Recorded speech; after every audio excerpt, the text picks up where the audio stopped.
Love versus arrange marriage वाली बहुओं की रक्षाबंधन की शॉपिंग। सुबह का समय था। सभी घर वाले एक साथ बैठे हुए थे और बातें कर रहे थे। देखिए जी, मेरे दोनों बेटे अभिषेक और समर अब अपने बिजनेस में एकदम सेटल हो गए हैं। अब मेरी बस एक ही ख्वाहिश है कि मेरे इस बड़े बेटे अभिषेक की जल्दी से किसी अच्छी लड़की से शादी हो जाए। घर में एक नई बहू आएगी तो सब ठीक हो जाएगा और मुझे भी इस किचन की ड्यूटी से थोड़ा रिटायरमेंट मिल जाएगा। हाँ हाँ बिल्कुल। अरे मेरे दोनों पोतों के लिए एकदम बढ़िया और सुंदर बहुआ ढूंढना जो इस घर को स्वर्ग बना दे। बात तो आप दोनों सही कह रही हैं। तो ठीक है, ऐसा करते हैं कि आज ही किसी अच्छे बिचौलिए से बात करते हैं और अच्छा रिश्ता ढूंढना शुरू करते हैं। क्यों अभिषेक, तुम क्या कहते हो बेटा? हाँ ठीक है पापा जी, आप लोग जैसा ठीक समझे। ए नवाब, तू कुछ बोलेगा या तेरे मुंह में दही जमा है? चल बता, तुझे करनी है ना अभी शादी? मॉम रिलैक्स, देख लेंगे शादी वादी का। तो अभी मुझे नहीं करनी शादी, और वैसे भी जब मैं शादी करूंगा ना तो अपनी चॉइस से करूंगा, अपनी मर्जी की लड़की से करूंगा, आपकी चुनी हुई लड़की से नहीं। चुप कर, तेरी शादी मैं अपने मनपसंद की लड़की से करवाऊंगी। अरे वाह डैड, जल्दी से मेरी भाभियों को लाइए ना। जब घर में भाभी आ जाएंगी तो मैं उनके साथ खूब मौज मस्ती और शॉपिंग करूंगी, मजा ही आ जाएगा। सभी घर वाले बातें कर ही रहे होते हैं कि तभी अभिषेक और समर की बुआ अवंतिका जी अपना सूटकेस लेकर रोते हुए वहां आ जाती हैं। हाय, मैं तो बहुत परेशान हो गई हूँ। अब मैं उस नरक में एक पल भी नहीं रहने वाली। अरे दीदी, क्या हुआ? आप सुबह सुबह से रोते हुए बैग लेकर क्यों आ गई? सब ठीक तो है? अरे तू दूर हट मुझसे, मेरे भाई से बात करने दे। अवंतिका राजीव जी के पास जाकर बैठ जाती हैं। भैया, मैं बहुत परेशान हो गई हूँ। मेरे बेटों की शादी क्या हुई, मेरी तो जिंदगी नरक बन गई। दोनों बहुएं मुझे दिन भर ताने मारती है, टाइम से खाना भी नहीं देती। और तुम्हारे वो जीजा जी, वो शराब पीकर मुझे बहुत परेशान करते हैं। मैं अपने घर से तंग आ गई हूँ, इसलिए मैं यहाँ आ गई। मैं यहाँ रह सकती हूँ ना कुछ दिन? अरे दीदी, आप रो क्यों रही हैं?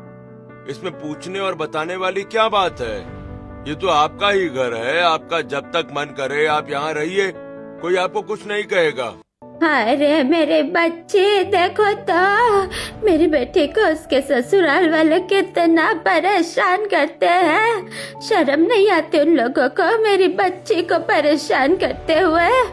ए सुधा, जा जल्दी से मेरी बच्ची के लिए पानी और कुछ नाश्ता लेकर आ। और भाभी, पानी के साथ ना मेरे लिए वो स्पेशल वाला पोहा बना कर लाना। मैं सुबह से भूखी हूँ, घर से कुछ खाकर नहीं आई। जल्दी लाना, पेट में चूहे कूद रहे हैं। हाँ हाँ, अभी बनवाती हूँ, जा बहू। सुधा जी गुस्से में किचन में चली जाती हैं। अरे देख रहे हो इनका ड्रामा? जब भी इनके घर में जरा सा भी कलेश होता है, ये मैडम अपना सूटकेस लेकर सीधे यहाँ टपक पड़ती है। अरे घर परिवार है तो थोड़ा बहुत कलेश तो होता ही है, मैनेज करना पड़ता है। पर नहीं, इन्हें तो बस बहाना चाहिए। और मैंने एक बात बहुत अच्छे से नोटिस की है, जब भी रक्षाबंधन आने वाला होता है ना, ये तो 3 महीने पहले ही यहाँ आकर बस जाती है, ताकि मायके के मजे भी ले ले और कोई काम भी ना करना पड़े। सुधा जी गुस्से में नाश्ता तैयार करके लाती हैं और अवंतिका जी को देती हैं। एक बड़ी ब्रांडेड कपड़ों की दुकान पर निधि खड़ी हुई थी। एक्सक्यूज मी भैया, ये आप मुझे क्या दिखा रहे हो? कितने फीके फीके और बोरिंग कलर से हैं। कोई आंटी थोड़ी हूँ मैं जो ये सब पहनूंगी। मुझे एकदम तड़कते भड़कते डिजाइनर पीस दिखाइए। मैम, डिजाइनर पीस तो है हमारे पास, पर वो बहुत ज्यादा महंगे आएंगे। मुझे नहीं लगता कि आप वो खरीद पाएंगी। व्हाट? तुम्हारी हिम्मत कैसे हुई मुझे जज करने की? तुम्हें क्या लगता है मैं कोई गरीब और झोपड़पट्टी वाले परिवार से हूँ? निधि अपने पर्स से बहुत सारा कैश निकालकर काउंटर पर रख देती है। ये लो कैश, अब जल्दी से वो सबसे महंगा वाला सूट निकाल कर दिखाओ मुझे। दुकानदार ये सब देखकर हैरान रह जाता है और निधि को सबसे महंगा सूट दिखाता है। Wow, just look at this, कितना बढ़िया लग रहा है। पैक कर दो इसे, मैं तो यही खरीदूंगी। निधि शॉपिंग करके अपने घर लौटती है और हॉल में उसके माता पिता बैठे हुए थे। अरे वाह मेरी बच्ची, तूने तो क्या कमाल का सूट खरीदा है। जब तू ये पहनेगी ना तो सच में एकदम परी लगेगी। अरे बेटी ये क्या है, 20,000 का सूट? तू इतने पैसे क्यों खर्च करती है फालतू में? हाँ? अरे तेरा कमरा पहले से ही कपड़ों और मेकअप के सामानों से भरा पड़ा हुआ है। देख बेटा, हम लोग इतने भी कोई रईस और करोड़पति नहीं है कि तू रोज रोज इतनी महंगी शॉपिंग करे। तेरा हर महीने शॉपिंग का खर्चा ही 30 से 40 हजार रुपए का आ जाता है।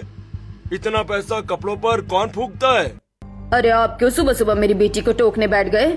मेरी इकलौती बेटी है, उसे जो करना है करने दीजिए। कल को जब वो शादी करके ससुराल जाएगी तो पता नहीं कैसा घर मिलेगा, कैसे लोग मिलेंगे। डैड, आप ना बिन बात के टेंशन लेते हो। और मॉम, आप भी सुन लो, मैं कोई ऐसे वैसे घर में शादी करके नहीं जाने वाली। मैं तो ऐसे ससुराल में जाऊंगी जो एकदम हाई क्लास और अमीर हो। मैं किसी गरीब या मिडिल क्लास परिवार में जाकर बर्तन नहीं घिसने वाली। मुझे शॉपिंग करने का शौक है और मैं कल भी शॉपिंग करने जाऊंगी। निधि ये बोलकर अपने कमरे में चली जाती है। कुछ दिनों के बाद सभी घर वाले एक साथ बैठे थे।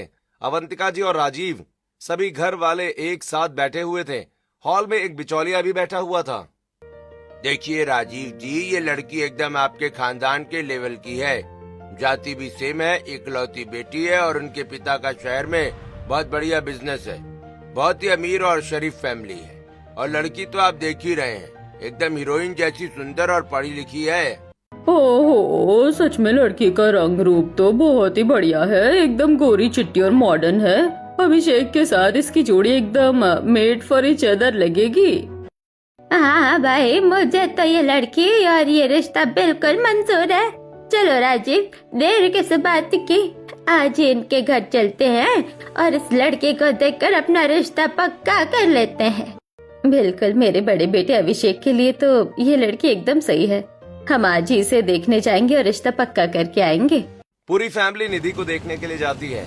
सभी को निधि पसंद आ जाती है और कुछ दिनों के बाद राजीव और निधि की शादी हो जाती है। शाम का समय था। निधि का गृह प्रवेश हो रहा था। उसने हैवी ज्वेलरी और हैवी लहंगा पहना हुआ था। अरे बाप रे, सुना था कि बहुत अमीर खानदान की बहू आ रही है और ये लोग भी तो अमीर हैं। अरे इसका लहंगा तो देख, कम से कम 2-3 लाख का लहंगा होगा और वो गोले का हार देख कितना बढ़िया लग रहा है। सुन रही है दीदी, पूरा मोहल्ला मेरी बहू के डिजाइनर लहंगे और उसकी अमीरी की बातें कर रहा है। हाँ हाँ सुन रही हूँ भाभी, पर तू ज्यादा हवा में मत उड़। ये बात हमेशा याद रखना कि जिसका लहंगा और ज्वेलरी इतनी हैवी है ना, तो उसके रोज के खर्चे भी उतने ही हैवी होंगे। ओहो दीदी, आप ना बीच में ये अपनी फालतू की टोक मत लगाया करो। अरे अमीर परिवार की लड़की है तो अच्छे ही कपड़े पहनेगी ना। अब आप प्लीज साइड हटिए, मुझे अपनी बहू का गृह प्रवेश करने दीजिए। सुधा जी निधि का गृह प्रवेश करवाती हैं। अगले दिन निधि की पहली रसोई थी। निधि सबके लिए बढ़िया खाना तैयार करती है और सभी को सर्व करती है। उफ, वाह मेरी बहू, क्या लाजवाब खाना बनाया है। कसम से एकदम 5 स्टार होटल जैसा स्वाद है। हाँ हाँ, ठीक ठाक है बनाया है। अरे राम राम, ये कैसा फीका और बेस्वाद खाना है। ऐसा लग रहा है जैसे किसी बीमार आदमी का उबला हुआ खाना खा रही हूँ। अरे बहू, तुझे सिर्फ अपने चेहरे पर लिपापोती करना आता है या खाना बनाना भी आता है? एक्सक्यूज मी बुआ जी, what do you mean by लिपापोती? मैंने सुबह 6 बजे उठकर इतनी मेहनत से ये खाना बनाया है और आप इसमें नुक्स निकाल रही हैं? हे भगवान, मार डाला रे। देखो देखो इस लड़की की बदतमीजी, घर के बड़ों के सामने कैसी कैची की तरह जबान चला रही है। ए बहू, अपने जबान पर लगाम लगा। नहीं नहीं, इस घर में आई है और अभी से घर के बेटे पर चिल्ला रही है। ये कौन से संस्कार है तेरे? निधि गुस्से में वहाँ से अपने कमरे में चली जाती है। दोपहर का समय हो जाता है। निधि अपना पर्स लेकर कहीं जा रही थी। अरे बहू, कहाँ जा रही है इस वक्त? शाम को तो तेरी मुंह दिखाई की रस्म है ना? यस मॉम, उसी के लिए ही तो जा रही हूँ। मुझे पार्लर से अपना मेकअप करवाना है और रास्ते से एक नई डिजाइनर साड़ी भी खरीदनी है। तभी अवंतिका जी वहाँ आ जाती हैं। नई साड़ी और पार्लर की? भाई, शादी में तेरे बाप ने क्या तुझे बोरियों में लपेट कर भेजा था जो मुंह दिखाई के लिए भी नई साड़ी खरीदनी पड़ रही है? अरे तेरे पास तो पहले से ही इतने कपड़े हैं और ये मेकअप तो तू घर पर भी कर सकती है। फालतू में पैसे क्यों बर्बाद कर रही है? बुआ जी, आप मेरे खर्चों पर नजर रखना बंद कीजिए। मेरी मुंह दिखाई की रस्म है, मुझे सबसे बेस्ट दिखना है। अरे दीदी, आप क्यों उसे हर बात पर टोक रही है? अरे वो अमीर घर से है और वैसे भी हम कौन से गरीब हैं जो अपनी बहू के शौक पूरे ना कर सके। अगर हमारी बहू अच्छे से तैयार होगी तो हमारी ही तो तारीफ होगी ना। निधि वहाँ से चली जाती है। वामिका प्लास्टिक की खराब बोतलों को काटकर बढ़िया फूलदान बना रही थी। तभी उसका छोटा भाई वहाँ आता है। वाह दीदी, आप तो सच में बहुत टैलेंटेड हो। इस कबाड़ की बोतल से आपने इतना सुंदर शोपीस बना दिया। हाँ बेटा, मेरी वामिका तो इस घर की जान है। घर की जिम्मेदारी भी संभालती है और अपना काम भी करती है ये अकेली। अरे मॉम, बस भी करो। चलो अब मुझे ये सारा सामान पैक करने दो। मुझे मार्केट में अपनी स्टॉल भी तो लगानी है। दोपहर का समय था। वामिका अपने स्टॉल पर खड़ी हुई थी। तभी समर वहाँ आता है। हाय वामिका, और बताओ क्या चल रहा है? वामिका देखो, हमारी दोस्ती को 2-3 साल हो गए हैं। हमने रिलेशन में रहने की भी कोशिश की, पर तुमने मुझे आज तक क्लियर जवाब नहीं दिया। यार, क्या तुम मुझसे शादी करोगी या नहीं? समर देखो, तुम्हें पता है कि मैं एक बहुत ही मिडिल क्लास और गरीब फैमिली से हूँ। मेरा बैकग्राउंड तुम्हारे परिवार जैसा नहीं है और सबसे बड़ी बात, हमारी कास्ट भी अलग है। मैं नहीं चाहती कि मेरा दिल टूटे। मुझे डर लगता है कि कहीं तुम्हारे घर वाले इस रिश्ते के लिए ना माने, इसलिए मैंने आज तक कोई रिप्लाई नहीं दिया। वामिका, मुझे तुम्हारे बैंक बैलेंस या फैमिली बैकग्राउंड से कोई मतलब नहीं है। मैं तुमसे प्यार करता हूँ। बस मुझे ये बताओ कि तुम मुझसे शादी करोगी या नहीं। बाकी घर वालों की टेंशन तुम मुझ पर छोड़ दो। ठीक है समर, मेरी तरफ से हाँ है। तुम अपने घर वालों से बात कर लेना। समर ये सुनकर खुश हो जाता है। अगले दिन सुबह सभी घर वाले हॉल में बैठे थे। निधि सभी को चाय नाश्ता दे रही थी। बड़े बेटी की शादी तो बहुत ही बढ़िया से हो गई। अब मैं सोच रही हूँ कि छोटे नवाब की भी शादी कर ही दूँ। मॉम, अगर आप कहो तो देवर जी के लिए मैं एक बहुत ही अच्छी लड़की ढूंढूं। मेरी एक कजन है, बहुत ही ब्यूटीफुल और मॉडर्न है। हम दोनों हमेशा साथ में ही डिजाइनर शॉपिंग करने जाते हैं। अरे हाँ हाँ बहू, अगर तेरी जैसी कोई अच्छी लड़की हो तो बात कर। हाँ बिल्कुल बात कर बेटा। तभी समर वहाँ आता है। उसने ये सब सुन लिया था। सुनिए, माँ भाभी को अपनी किसी कजन से बात करने की कोई जरूरत नहीं है। मैं शादी अपनी मर्जी से करूँगा। ये बात मैंने आपको स्टार्टिंग में ही बोल दी थी। मतलब तू किसी को पसंद करता है? हाँ। समर सभी घर वालों को वामिका के बारे में बताता है। What? ऐसा बिल्कुल नहीं हो सकता। अरे माना वो गरीब है, मुझे उससे प्रॉब्लम नहीं है, पर वो हमारी कास्ट की भी नहीं है। अरे हम क्या कोई सड़क छाप है? हम इस शहर के अमीर खानदानों में से एक है, तो हमारे घर की बहू भी अमीर और अच्छी होनी चाहिए। मैं तो अपनी कजन से ही बात करूंगी देवर जी। नहीं भाभी, आप किसी से बात मत कीजिए। मैं शादी करूंगा तो सिर्फ वामिका से। अरे भाभी, क्या आफत आ गई है अगर वो दूसरी जाति की है तो?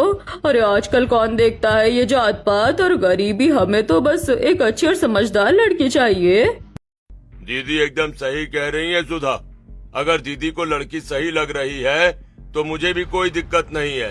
हाँ, जात पात तो हम पुराने लोग भी नहीं देखते आजकल। मॉम, मैंने समर भैया के फोन में उस लड़के की फोटो देखी है। वो सच में बहुत क्यूट है। हमें ये रिश्ता पक्का कर देना चाहिए।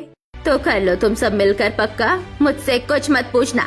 सुधा, जब मेरी दीदी ने कह दिया कि लड़की अच्छी है तो बस बात खत्म। सुधा जी गुस्से में अपने कमरे में चली जाती हैं।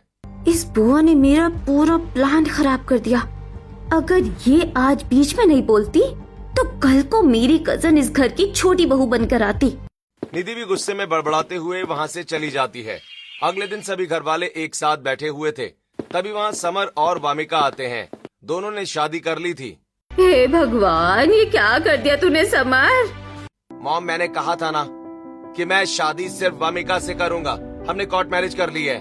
कर ली अपनी मनमानी? अरे सबने तुझे सपोर्ट किया, पर तूने अपनी सगी माँ की एक नहीं सुनी। अरे नाक कटवा दी तूने मेरी शहर में। पता नहीं किस खानदान की है। और देखो तो जरा, इसके कपड़े एकदम गरीबों जैसे लग रहे हैं। OMG देवर जी, ये आपने किस भिखारन से शादी कर ली? तभी वहाँ पड़ोसन भी आ जाती है। अरे ये छोटे बेटी की बहू तो बड़ी वाली से भी ज्यादा सुंदर लग रही है। और नहीं तो क्या, इसका रूप एकदम नेचुरल है। बड़ी वाली तो हमेशा 10 किलो मेकअप थोप कर रखती है। आजकल ऐसी सीधी सादी बहुएं कहाँ मिलती है? बस बहुत हो गया ये तमाशा। राजीव जी के चिल्लाते ही सब चुप हो जाते हैं।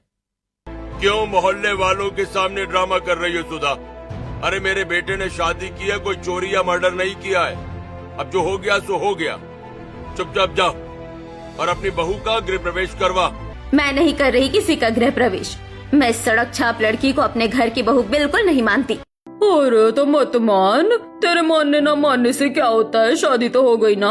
लड़की तो एकदम सुशील और प्यारी लग रही है। इस घर की बेटी मैं हूँ, मैं करवाऊंगी अपनी छोटी बहू का गृह प्रवेश। हाँ, मैं आटे के थाली लाती हूँ। गंगा देवी और अवंतिका मिलकर वामिका का गृह प्रवेश करवाती हैं। रात हो जाती है। निधि हॉल में बैठकर रो रही थी। तभी सुधा जी उसके पास आती हैं। क्या हुआ बहू, तू ऐसे क्यों रो रही है? मॉम, मैंने तो सोचा था कि मेरी कजन रिया इस घर की देवरानी बनकर आएगी, हम दोनों खूब मस्ती करेंगे, पर इस मोटी बुआ की वजह से सारा प्लान चौपट हो गया। तो तू उस बुआ जी को छोड़ना मत। देख बहू, मैं तो अपनी ननद को कुछ बोल नहीं सकती, वरना तेरे ससुर जी मुझ पर चिल्लाएंगे। पर तू तो इस घर की नई और लाडली बहू है ना, तो उसे ताने मारना। वो दिन भर इसी घर में पड़ी रहती है और फ्री की रोटियां तोड़ती है। तू अपनी सारी खुन्नस उसी पर निकाल, समझे? You are right mom. देखिए, मैं उस बुआ का इस घर में रहना कैसे हराम करती हूँ। सुधा जी खुश होकर वहाँ से चली जाती हैं। अगले दिन सुबह अवंतिका हॉल में बैठकर नाश्ता कर रही थी। वामिका किचन में खाना बना रही थी। तभी निधि हॉल में आती है। सीरियसली, कुछ लोग तो ना इस घर में एकदम भैंस की तरह पड़े रहते हैं, काम धाम कुछ करना नहीं है, बस सारा दिन दूसरों के घर का राशन ठूसते रहना है। ये तू किसे भैंस बोल रही है? बुआ जी, आपको क्यों बुरा लग रहा है? मैंने आपका नाम लिया क्या? मैं तो ऐसे ही खुद से जनरली बात कर रही थी। ओ हेलो, ये अपनी फालतू की इंग्लिश और चालाकी ना अपने मायके में दिखाना। मुझे सब पता है तू क्या भुनभुना रही है। ये जो तू हवा में ताने मार रही है ना, अगली बार मारेगी तो यही पराठा तेरे मुंह पर चिपका दूंगी। निधि घबराकर वहाँ से चली जाती है। शाम हो जाती है। वामिका की मुंह दिखाई की रस्म चल रही थी। अरे सुधा, कहाँ है तेरी ये लव मैरिज वाली बहू? कब से वेट कर रहे हैं। तभी वामिका वहाँ आती है। उसने नॉर्मल मेकअप किया था और एक सिंपल साड़ी पहनी हुई थी। अरे देखो तो, अमीर खानदान की बहू है और बिल्कुल भी तैयार होकर नहीं आई। आंटी जी, मुझे ना ये फालतू का दिखावा करना बिल्कुल पसंद नहीं है।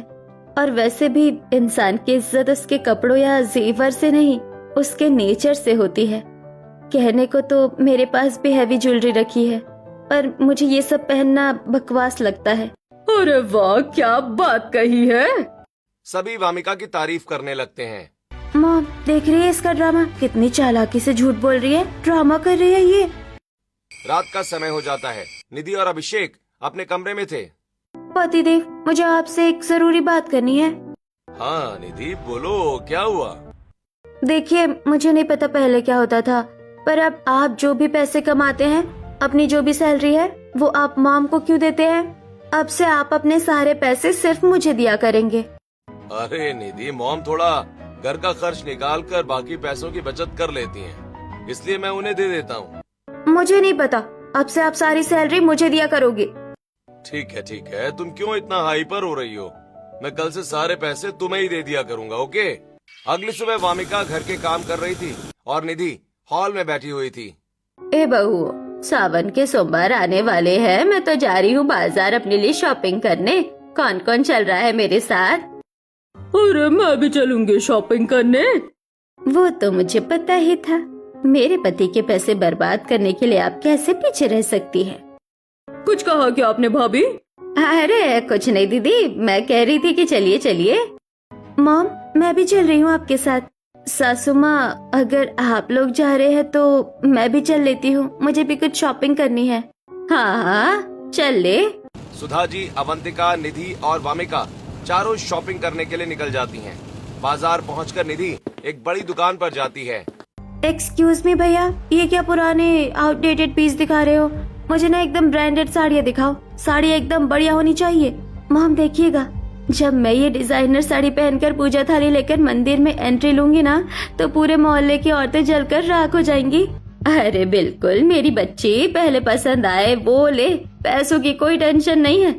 निधि एक डिजाइनर साड़ी खरीदती है और पूजा की थाली भी महंगी वाली खरीदती है। पास वाली दुकान पर वामिका सामान खरीद रही थी। भैया आप मुझे एक नॉर्मल पीतल या स्टील की थाली दे दीजिए, पूजा ही तो करनी है, डिजाइनर थाली का क्या करूँगी। और हाँ, एक प्लेन लाल रंग की सूती साड़ी दे दो और साथ में 5 मीटर वो गोल्डन पट्टी और कुछ मोती दे देना। ये प्लेन साड़ी और लेस लेकर मैं घर पर ही इसे ऐसा डिजाइनर लुक दूंगी कि ये भी महंगी साड़ियों को टक्कर देगी। अवंतिका दूर खड़ी होकर दोनों बहुओं को देख रही थी। अरे ओ भाभी, जरा आंखें खोल कर देख अपनी दोनों बहुओं को। निधि तो पानी की तरह तेरे बेटे का पैसा बहा रही है, और वामिका को देख, बेचारी 500 की साड़ी और लेस खरीद कर पैसे बचा रही है ताकि घर में डिजाइनर साड़ी बना सके। ओहो दीदी, आपको तो हर चीज में नुक्स निकालना होता है। मेरी बहू अमीर घर से है, उसके शौक बड़े हैं, तो क्या हुआ। तभी निधि वहाँ आ जाती है। उसने बुआ जी की बात सुन ली थी। बुआ जी, कुछ लोग ना बस दूसरों से जलते हैं। अरे मायके में आकर फ्री की रोटियां तोड़ने और दूसरों के टुकड़ों पर पलने वाले लोग भी अब हमें पैसे बचाने का ज्ञान देंगे। ए, तू मुझे ताना मार रही है? मैंने तो बस फैक्ट बताया है बुआ जी। निधि ये कहकर वहाँ से चली जाती है। रात का समय है। वामिका और समर अपने कमरे में थे। समर, मैं सोच रही थी कि मैं घर का सारा काम तो कर ही लेती हूँ, पर मेरे पास जो एक्स्ट्रा टाइम बचता है उसमें मैं वापस अपना फ्रीलांस काम शुरू कर दूं। अरे वामिका, उसकी क्या जरूरत है? मैं तुम्हें हर महीने पैसे देता तो हूँ। अरे बाबा, मैं जानती हूँ तुम मुझे पैसे देते हो, पर जो मेरे थोड़े बहुत अपने एक्स्ट्रा खर्चे होते हैं, मैं उनके लिए तुमसे क्यों पैसे मांगूं? मैं खुद कमा सकती हूँ ना। तुम बस मुझे एक अच्छा सा लैपटॉप ला दो। ठीक है, मैं कल ही तुम्हें लैपटॉप ला दूंगा। अवंतिका जी ने दरवाजे के बाहर खड़े होकर ये सब सुन लिया था। वो तुरंत हॉल में आती हैं, जहाँ सभी घर वाले बैठे होते हैं। अरे ओ भैया, अरे ओ भाभी, जरा सुनो। वामिका बोल रही थी कि वो घर बैठकर ही काम करेगी अपने खुद के खर्चे के लिए। क्या बढ़िया सोच है उसकी। और हमारी ये निधि है जो बस पैसे बर्बाद करती है घर बैठकर। इस बुआ को तो मैं ऐसा सबक सिखाऊंगी कि ये जिंदगी भर याद रखेगी। अवंतिका जी वहाँ से चली जाती हैं। अगले दिन सावन का पहला सोमवार था। वामिका और निधि दोनों मंदिर जा रही थीं। वामिका ने अपनी डिजाइन की हुई साड़ी पहनी थी और निधि ने अपनी डिजाइनर साड़ी पहनी थी। अरे वाह, ये बड़ी बहू निधि तो एकदम स्वर्ग की अप्सरा लग रही है, और छोटी वाली वामिका भी अच्छी लग रही है, पर बड़ी बहू आज कुछ ज्यादा ही अच्छी लग रही है। निधि बहुत खुश हो जाती है। निधि मंदिर में आकर पूजा करने लगती है। मंदिर में काफी भीड़ थी और इसी भीड़ में निधि की साड़ी दीपक से जल जाती है। शिट, मेरी इतनी महंगी साड़ी ये पूरी खराब हो गई और मेरी सिल्वर की थाली भी गिर गई।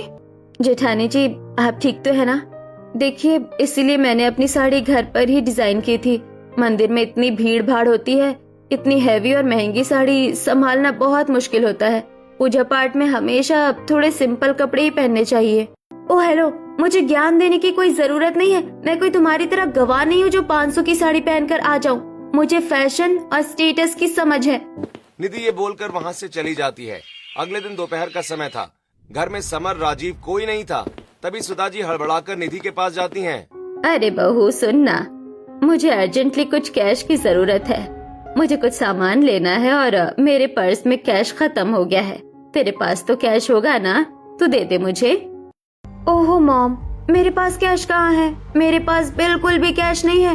I am so sorry. अच्छा ठीक है। सुधा जी दुखी होकर हॉल में आ जाती हैं। तभी वामिका उनके पास आती है और वो उन्हें कैश देती है। सासू माँ, ये लीजिए कैश, अगर और चाहिए हो तो बता देना। सुधा कैश लेकर मार्केट चली जाती हैं। जब वो मार्केट से लौटती हैं तो देखती हैं कि निधि अपने कमरे में अपनी तिजोरी में कैश रख रही थी।